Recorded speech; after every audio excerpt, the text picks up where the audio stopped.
I subscribe to a very good hedge fund publication, over 600 hedge fund contributors. And I promise you that 21,000 price tag is tattooed into everybody's brain. And they're all shorting MicroStrategy, and they're probably shorting Bitcoin to try and get it to that supposed margin call. That's the way Wall Street works. They're getting throttled on one hand, so they need to invoke pain on other people. You know the way whack-a-mole works on Wall Street, Max. Nobody is going to have a fun time if the big hedge funds are losing money. Bitcoin is now worth over $400,000 US per coin as a insurance policy on a basket of global fiats, okay? This is a dynamic measurement that changes as the spreads or the credit insurance premiums change on default for sovereign nations. The USA still the market only charges the USA 16 basis points per year, which is equivalent to $16,000 to insure $10 million of US Treasury debt.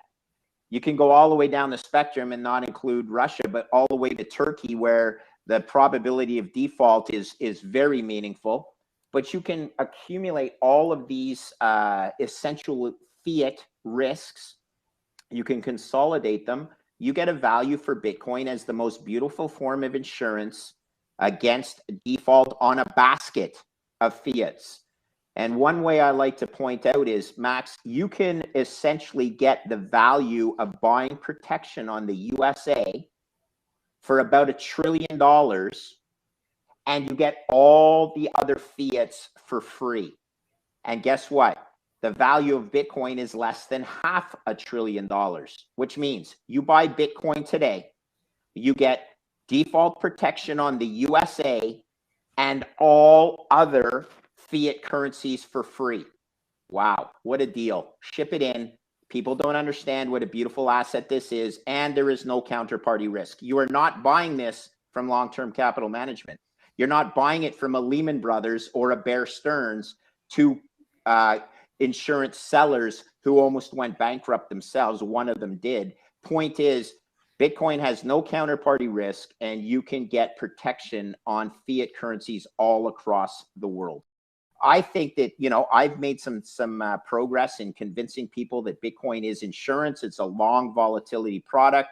It is equivalent to owning default protection on a basket of sovereigns. If I was working at a hedge fund and pitching this a lot harder, like I did in my younger days, maybe I'd have more success. But right now, I'm just happy to spread it amongst the plebs. And it's sinking in. I guarantee you Ray Dalio gets this. Ray Dalio, though, needs to move billions and billions of dollars into Bitcoin, and he can't do it without moving the market. So, you know, this is an incredibly cool concept. There are restrictions because Bitcoin is only still around a $600 billion asset, and Ray Dalio needs to buy about 600 billion of it. Okay. Do you think that wouldn't impact the price of Bitcoin? It's a bit of you know, it's going to be sucking and blowing at the same time. Just understand, though, that this will permeate the common thinking on Wall Street with the help of guys like Fidelity, who is actually doing some pretty good work on Bitcoin, in my opinion. Well, this is, you know, Michael Burry from the Big Short fame. He's a hedge fund guy. He doesn't understand Bitcoin, obviously, because he's constantly trashing Bitcoin. If he understood it in these terms, he would be all over it, I would imagine, because over time he'll get it. He is, you know, he had one great trade in his life, and the rest of the time he's chasing the ambulances. Okay. I had the same trade on as Michael Burry at the hedge fund, and then we reversed it and actually made money, far more money on the upside than you do on the downside, meaning betting against it. He was wrong for so long. Okay. He was not a good risk manager. He just eventually got it right. Don't ever confuse a guy who gets the trade right versus being a good risk manager. Michael Burry is not a good risk manager. Okay. Very simply.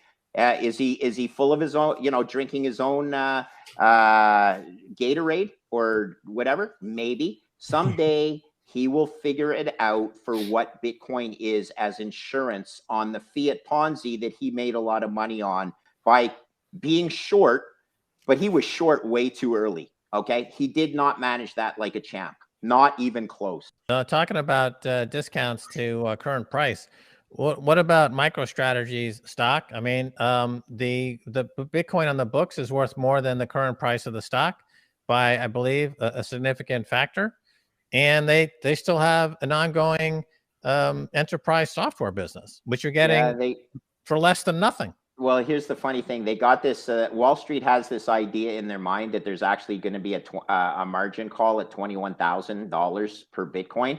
Michael Saylor has gone out and defended that brilliantly. He might be the smartest financier on Wall Street, and he's not even a Wall Street financier. Okay. He has arbed Wall Street 6 ways till Sunday with his convertible arb and the premium he actually essentially issued shares at over his all-time high. All the guys that got screwed were the convertible arb funds that were trying to get exposure to Bitcoin through the back door, okay, because they couldn't hold it due to you see, Michael Saylor screws Wall Street, whereas Mike Novogratz screws the little guy. Okay, that's the difference between those two guys. But he is still a hostage. Saylor is still a hostage because at the end of the day, a $5 billion market cap is just not that big on Wall Street, which is the size of MicroStrategy, Max. Here's what people forget, though. The short interest needs to be added back into MicroStrategy's enterprise value, the short interest in the stock, because all the guys that are short the stock are long the convertible bond.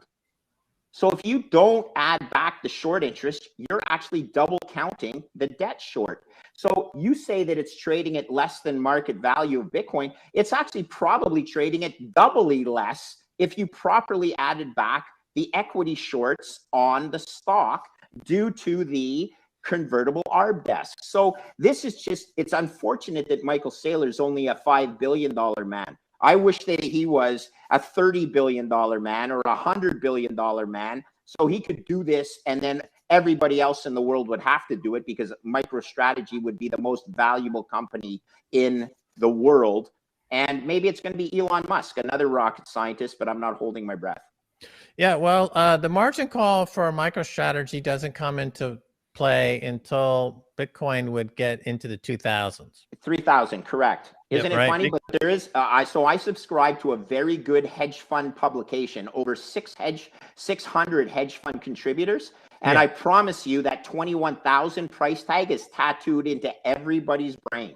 And they're all shorting MicroStrategy, and they're probably shorting Bitcoin to try and get it to that supposed margin call. That's the way Wall Street works. They're getting throttled on one hand, so they need to invoke pain on other people. You know the way whack-a-mole works on Wall Street, Max. Nobody is going to have a fun time if the big hedge funds are losing money. Oh, and by the way, Tiger is down 50% year to date. 50%. Brilliant hedge fund. Okay. 50%. No fun. Yeah, well, I mean, it could be just a brilliant way to dollar cost average, because anytime they even get near it, they're just going to supplement the reserve with more Bitcoin. I 100% agree. Why is the price of Bitcoin hanging in so well? Because everyone has a $21,000 buy target, and they feel like, shit, it's not getting down there. So I'm not going to be too smart by a half. I'm going to chip away at my position anywhere in the $20,000 handle. If Bitcoin's worth $2 million, which I think it is in today's dollars, not because of my CDS model, but actually because of a total addressable market calculation, if you're messing around because you're waiting for Bitcoin to go to 21,000 versus buying it at 29,000, you're the stupidest asset manager on the block, okay? It's a rounding error in the context of where it could go, especially, and here's the secret sauce, when the gamma squeeze kicks in. It'll go to your $200,000 price target overnight, Max, when one large company or big pension fund announces, you know, $100 billion position in Bitcoin. It's bound to happen. It's going there. That's the way it's trading right now. It's like a coiled spring, in my opinion. That being said, if the world shits the bed overnight, you'll have downward pressure because of the algos that are trying to trade it alongside the NASDAQ. Yeah, agreed on that. It's falsely being correlated with NASDAQ.